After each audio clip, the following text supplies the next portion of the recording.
O Supremo Tribunal Federal decidiu há pouco tempo sobre a questão da segunda instância.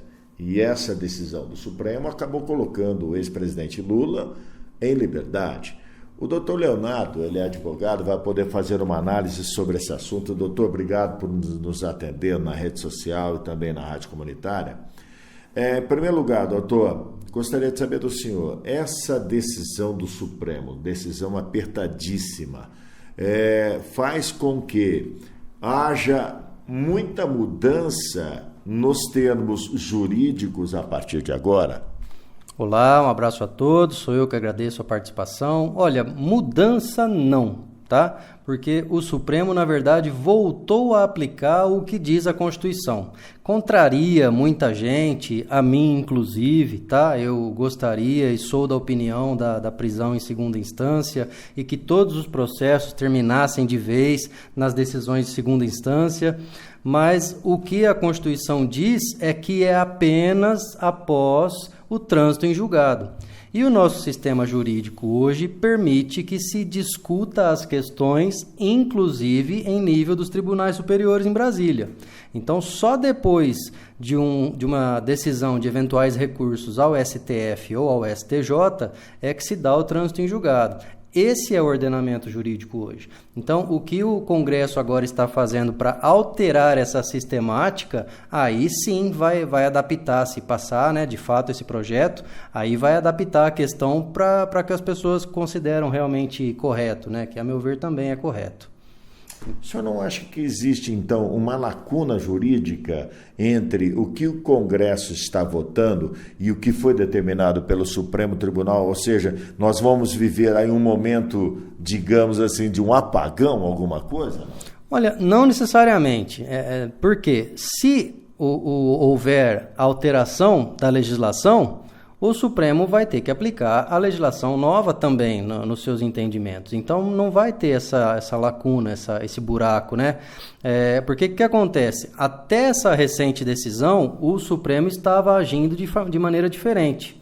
Por conta de pressão social, alguns anos atrás, ele acabou firmando o entendimento de que sim, deveria começar a cumprir a prisão a partir da decisão de segunda instância.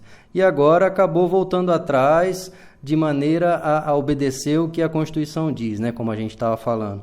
Só que, havendo essa alteração legislativa, se passar o projeto no Congresso, aí essa impressão das coisas acaba. Porque o nosso ordenamento ele tem um duplo grau de jurisdição. Tá? Então, os tribunais de Brasília, eles não são uma terceira instância. Isso não é terceira instância? Não, de fato mas de direito não. Tá? Então, assim, eles são tribunais superiores ou excepcionais, tanto que o recurso para o STJ se chama recurso especial, para o STF, recurso extraordinário, que são aplicados em questões específicas previstas lá no artigo 102 e no 105 da Constituição. Não é qualquer caso que chega aos tribunais de Brasília, tá? Tem uns requisitos bastante apertados. Então, se eles definirem a lei agora para que haja o trânsito em julgado após a decisão de segunda instância e que a partir daí qualquer discussão nova tenha que nascer um processo novo direto para o STJ ou o STF, aí a decisão de segunda instância é terminativa. Entendeu? Na questão criminal, a gente está falando bastante da questão criminal, que é o que tem incomodado, né, as pessoas, mas isso serve para todo o processo, tá? Na questão criminal, o que implicaria automaticamente? A prisão após a decisão de segunda instância. No nosso caso aqui, o que é isso? É o Tribunal de Justiça em São Paulo, é o Tribunal Regional Federal em São Paulo também. Então, o que aconteceria depois? A pessoa é presa e, havendo alguma situação que permitiria uma rediscussão do caso dela, o advogado dela entraria com um novo processo para discutir pontualmente aquilo direto em Brasília. Tá? Então, não tem mais aquela impressão, entre aspas, de terceira instância, né? De recurso. É um processo específico, como é o que acontece hoje com a ação rescisória, por exemplo, que é uma ação específica para anular a sentença em que teve tal ou qual erro ali também, categoria taxativa no Código de Processo. Então, aí sim se adequa, aí fecha essa falha de terminologia, ou essa falha legislativa que a gente tem no Código de Processo e na legislação processual brasileira. Doutor, alguma outra informação que o senhor queira passar nas redes sociais e na rádio comunitária? Olha, eu gostaria de fazer um pedido primeiro, para que as pessoas não acreditem em tudo que vê, no Facebook principalmente, e que quando tiver um tempo e uma vontade de saber um pouco mais do assunto, deem uma pesquisadinha um pouco melhor, porque tem muita gente maldosa fazendo afirmações que não correspondem com a verdade.